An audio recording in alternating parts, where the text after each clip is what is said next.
শুভ সকাল আমার প্রিয় পরিবার, এসপি সিম্পল লাইফস্টাইল ব্লগ চ্যানেলে তোমাদের অনেক অনেক স্বাগত। আশা করি তোমরা সবাই ভালো আছো, সুস্থ আছো। ঘড়ির কাঁটায় এখন 6টা। এখন থেকে লেগে পড়েছি কাজকর্মে, কারণ মা বাড়ি নেই, মা রয়েছে পিসির বাড়িতে।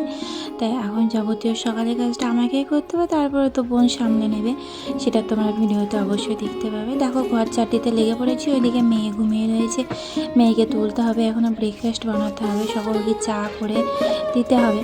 তো চলো ঘরটা ঝাড় দিয়ে নিই। আর কে কোথা থেকে আমার এই ব্লগটি দেখছো অবশ্যই কমেন্ট করো। তোমাদের নতুন বন্ধু হিসেবে তোমরা অবশ্যই আপন করে নিও, আপন করে আমার পাশে থেকো, সাথে থেকো, তাহলে আমি আরও ভালো ভালো ব্লগ তোমাদের সামনে তুলে ধরতে উৎসাহ হবো। আমার ব্লগগুলো তোমাদের ভালো লাগে কি লাগে না সেটাও আমি ঠিক বলতে পারছি না, কিন্তু তোমরা অবশ্যই স্কিপ না করে ভিডিওটা দেখবে এবং আমার পাশে থাকবে। মা বাড়ি থাকলে এই কাজগুলো আমাকে অবশ্য করতে হয় না। সকাল সকাল উঠে গেলে মেয়ে ব্রেকফাস্টটা বানিয়ে ওকে স্কুলে তৈরি করে দিয়ে আসি, এইটুকু। দেখো এদিকে ঠাকুমাকে আমি চাবিটা দিয়ে নিলাম, ঠাকুমা এখন ঘরের তালাগুলো খুলবে। আর এদিকে আমার দেখো ঘরটা ঝাড় দেওয়া হয়ে গেল তোমাদের সাথে বক বক করতে করতে। এরপরে উঠোন ঝাড় দেবো, উঠোন ঝাড় দিয়ে তারপরে রয়েছে ঘর মোছা, ঘর মুছে তারপরে তো বুঝতেই পারছো, তারপরে তো আরও সংসারের কাজ রয়েছে, তাই না?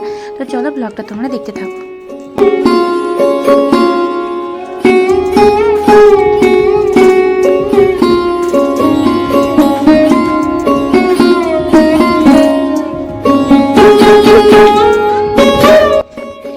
ঠান্ডার মধ্যেও কীভাবে মাছ ধরছে দেখো, এটাই হচ্ছে মানুষের জীবিকা।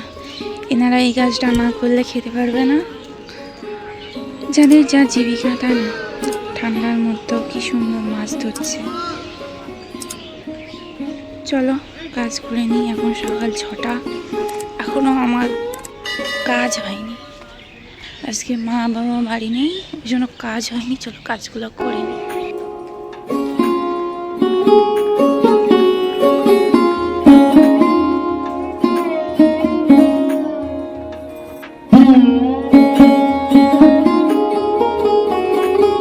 আর দেখো সকালের আমার অস্ত্র হচ্ছে ত্রিশূল, মানে ঝাঁটা। ঝাঁটা নিয়ে লেগে পড়েছি এত বড় উঠোনটাকে ঝাড় দিতে, কারণ ঝাড় তো দিতেই হবে। আর এখন বসন্তে তোমরা বুঝতেই পারছো, সমস্ত গাছের পাতাগুলো ঝরে পড়ছে। আর এই ঝরে পড়ে না উঠোনে যতবারই ঝাড় দিচ্ছি না কেন ততবারই এইরকম পাতা পড়ছে, ভালো লাগছে না। আর আমার আবার অপরিষ্কার উঠোন আমার ভালো লাগে না, তাই বারবার যতবারই সময় পাই ততবারই ঝাড়ু হাতে ঝাড় দিতে লেগে পড়ি। তো এইদিকে দেখতে পাচ্ছ ঝাঁটাটাতে আমি এখন একটা এটাকে কি বলে, বাঁশের কঞ্চি কি লগিয়ে এরকম বলে লাগিয়েছি, কারণ হচ্ছে মাজায় ভীষণ ব্যথা আর যন্ত্রণা করে। কারণ যাদের সি সেকশন রয়েছে তারা তো বুঝতেই পারবে যে এই যন্ত্রণা একটা সিজারিয়ান মায়ের সারা বছরের জন্য কষ্ট করতে হয়, তাই না?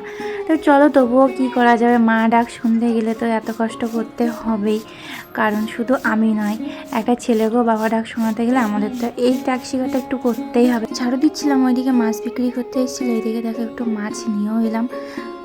ঝাড়ু দিতে দিতে মাছটা আনতে গিয়েছিলাম, তাই মাছটা ঘরে ঢেকে রেখে তারপরে দেখো আবারও লেগে পড়লাম ঝাড়ু দিতে।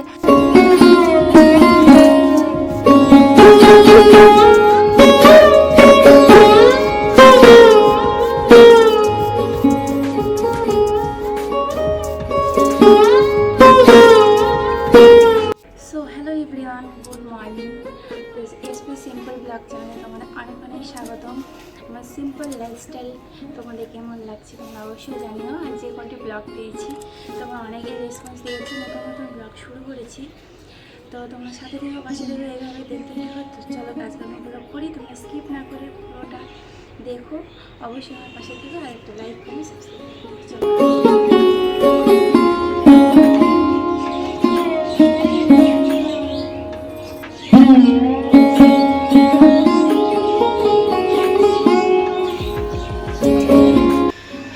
এই যে এতগুলো ভিজে রয়েছে, এগুলোকে মেলতে হবে। তার আগে তোমাদের সাথে শেয়ার, এই তুই মেলছিস, হ্যালো, বাহ, থ্যাংক ইউ আমার নাইটিগুলো মেলে দেওয়ার জন্য। তুমি এখন কি করবে, কি করবে? জল তুলবা, গাছে দেবে। গাছগুলো কি একটা সার এনে দিয়েছে, পুরো শেষ, ষষ্ঠী পুজো হয়ে গেছে। এই দেখো ফুলগুলো জাস্ট কত সুন্দর।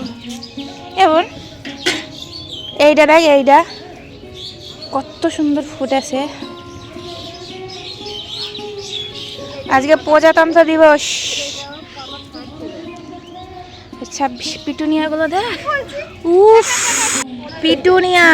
এটা কি বোন? এটা চন্দ্রমল্লিকা, যাই হোক জারবেরা, ডালিয়া। গাছগুলোকে কি সার দিল, সব শেষ।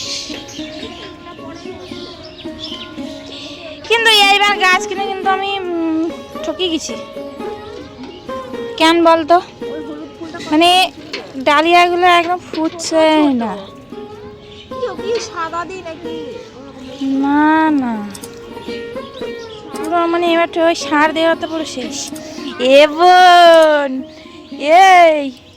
এই দেখ ডালিয়ার কি, সরি সরি সরি, এটা কি বলে? এরা বল একটু।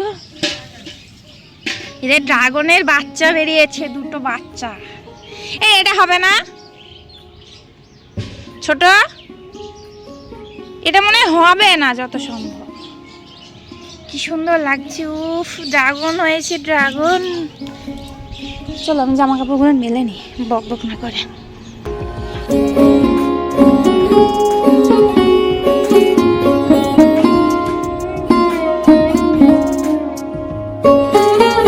কত জামা কাপড় কালকে কাচাকুচি হয়েছে, সেগুলোতে একটু শুকায়নি, কারণ কালকে রোদটা একটু কম করছিল ওই জন্য। তো এদিকে এসে দেখছি বোন কিছুটা জামা কাপড় মেলে দিয়েছে, এখনও অনেকগুলো রয়েছে, সেগুলো নিয়ে আসলাম। কারণ হাতে করে মেলা যাচ্ছে না জানো তো, ওই জন্য দেখো পাটিটা নিয়ে এলাম। পাটিটার উপরে এইগুলো রেখে তারপরে ভালো করে গুছিয়ে জামা কাপড়গুলো মেলে দেবো। আর ওইদিকে বোন তো বালতি হাতে লেগে পড়েছে গাছে জল দিতে, কারণ এর আগের দিন বাবা একটা কি সার এনে দিয়েছিল, সেই সারটা না গাছের গোড়াতে দেওয়াতে ফুল গাছগুলো কেমন মরে মরে যাচ্ছে। ওই জন্য বোনকে বললাম যে পাতাগুলো মরে গেছে ওইগুলো তুলে ফেলে দিতে, আর হচ্ছে কি যে একটু বেশি করে জল দিতে, তাহলে যদি সারগুলো মানে একটু নষ্ট হয়ে যায় ওই জন্য। তো চলো জামা কাপড়গুলো মিলে নিই। মিলতে মিলতে কিছু গল্পও করে নিলাম, কারণ হচ্ছে কি যে সরস্বতী পুজো চলছে, বুঝতেই পারছো।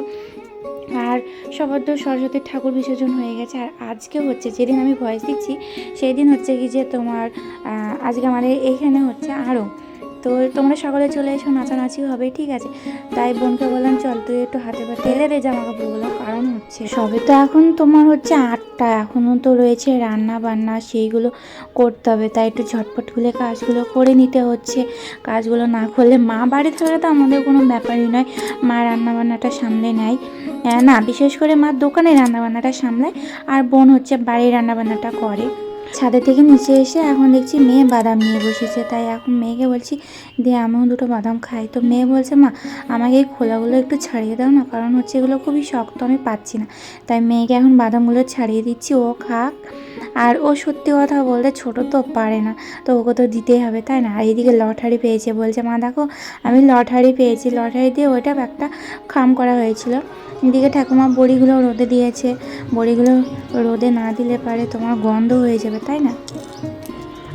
আর বোন এদিকে দেখো রান্না করতে বসে গেছে। ওই যে সকালে মাছ নিয়েছিলাম, মাছগুলো কাটাকুটি করে ধুয়ে বেছে রেখে দিয়েছে। ওইদিকে চাপিয়েছে একটা মানে সবজি, এখানে রয়েছে আলু বেগুন দিয়ে ঝোল হবে মাছের। তারপরে দেখো শরীরটা হঠাৎ করে একটু খারাপ করছে, ওই জন্য ঘরে আসলাম। ঘরে এসে একটু গরম জল খেয়ে নিচ্ছি, ভাবছি গরম জলটা খেলে যদি একটু ভালো লাগে, কিন্তু তবুও হচ্ছে না। কারণ আমার হঠাৎই মাথায় যন্ত্রণা, তারপরে হচ্ছে শ্বাসকষ্ট শুরু হয়ে যায়, কারণ আমার একটু নার্ভের প্রবলেম রয়েছে। তারপরে দেখছি মেয়ে এসে আমাকে দাঁত দেখাচ্ছে, কারণ দাঁতে হয়েছে এখন ওর একটা কষের দাঁতে একটু পোকা লেগে গেছিলো। তো সেইখান থেকে ওর দাঁতের গোড়া ভেদ করে এইদিকে মানে দাঁত বেরিয়ে গেছে, কিন্তু সে দাঁতটা নড়ছেও না, দাঁতটা ওঠেও নি। তাই এখন ও ভয় করছে। তো আমি বলছি চলো ডাক্তারের কাছে নিয়ে যাবো। ও বলছে আমি মা ডাক্তারের কাছে যাব না। তাই আমি দেখছি যে দাঁতটাকে নড়িয়ে তোলা যায় কিনা। তো চলো বন্ধুরা তোমরা পাশে থেকো, সাথে থেকো। আজকের মতো ভিডিওটি এইটুকুনি। তোমরা কান্নাকাটি করছে তাই ওকে একটু বোঝাচ্ছি। তো তোমরা সাথে থেকো, অবশ্যই পাশে থেকো। আবার আসো নতুন একটি ব্লগ নিয়ে। ততক্ষণ আজকের মতো বাই বাই। আর তোমাদের যদি ভিডিওটি ভালো লাগে অবশ্যই একটা লাইক কমেন্ট করতে ভুলো না। আজকের মতো টাটা।